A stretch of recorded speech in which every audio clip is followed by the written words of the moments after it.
Alors parlons de Dune. Le film de Denis Villeneuve, deuxième partie, c'est un carton planétaire, on est d'accord. Mais ce qu'il faut bien comprendre, c'est que le succès, ce n'est que la pointe de l'iceberg. Derrière, il y a des décennies d'une histoire complexe, mouvementée, et qui a toujours fait débat. Et la question, c'est pourquoi? Pourquoi est-ce que, pendant si longtemps, on a dit que le roman de Frank Herbert était tout simplement inadaptable? Eh bien, la réponse, elle est dans le livre lui-même. Une œuvre tellement dense, tellement ambitieuse, que beaucoup pensaient que c'était une folie de vouloir la mettre en image. Donc, pour vraiment saisir les enjeux de ce débat, on va regarder ça de plus près. D'abord, on va voir pourquoi le roman est si spécial, ce qui le rend inadaptable. Ensuite, on va comparer les deux grandes visions au cinéma, le baroque contre le brutaliste. On parlera aussi des personnages et comment leur réinvention fait couler beaucoup d'encre. Et enfin, on reviendra au cœur du message de Dune, son avertissement qui, lui, ne vieillit pas. Allez, on commence par le commencement, le livre. Qu'est-ce qui fait que ce roman, Dune, est à ce point une œuvre à part et un vrai casse-tête à adapter? En fait, les spécialistes utilisent une expression assez parlante.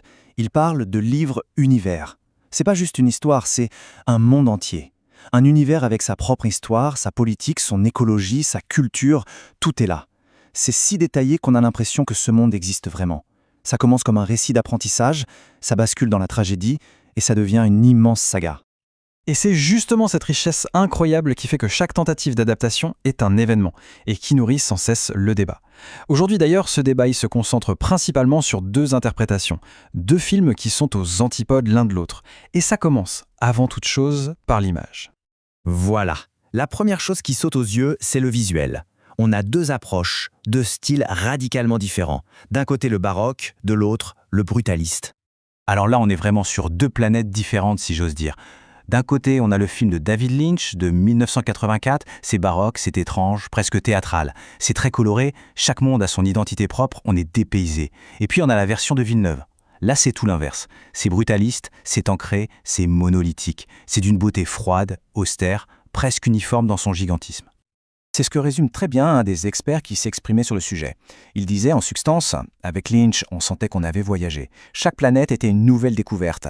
Avec Villeneuve, si on ne nous disait pas où on est, on aurait du mal à faire la différence. C'est au point de vue qui se défend et qui montre bien cette opposition de style. Et ce choc des visions, il ne s'arrête pas à l'esthétique, non, il se prolonge directement dans la façon de raconter l'histoire et surtout dans le traitement des personnages. Et c'est là que les choses deviennent vraiment passionnées. Quand on compare le roman de Herbert et le film de Villeneuve, on voit des changements majeurs sur des personnages centraux. Prenez Chani par exemple, ou le baron Harkonnen, ou même Alia. Ce ne sont pas des petits ajustements, ce sont des réécritures qui changent parfois radicalement leur rôle et qui ont un impact direct sur l'intrigue et sur les thèmes du livre. Le cas le plus flagrant, celui dont tout le monde parle, c'est Chani. Dans le livre, c'est une croyante, elle est aux côtés de Paul. Dans le film, elle devient une sceptique. C'est elle qui questionne, qui doute. En fait, elle devient un peu la boussole morale pour le spectateur, celle qui va verbaliser les grands thèmes du film, comme la critique du colonialisme ou du fanatisme religieux. C'est presque la voix du réalisateur. Et ça, forcément, ça divise énormément les puristes.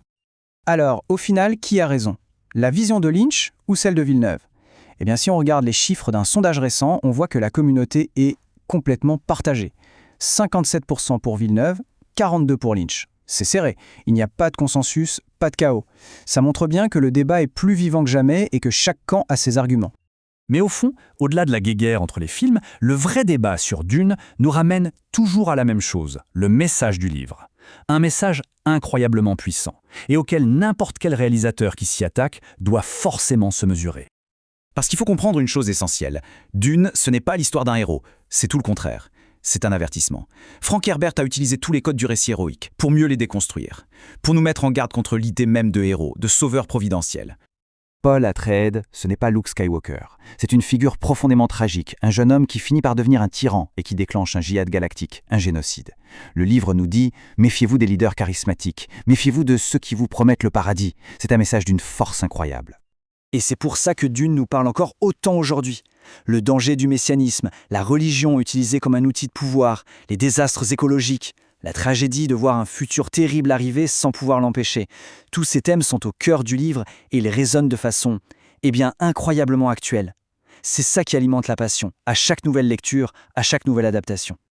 Ce qui nous amène à une toute dernière question, une question un peu vertigineuse. On dit que chaque génération a le Dune qu'elle mérite. Alors, que dit de nous, aujourd'hui, le succès phénoménal de cette version? Une version plus réaliste, plus épurée, et qui prend soin de nous expliquer très clairement la morale de l'histoire. qu'est-ce que ça révèle de notre époque?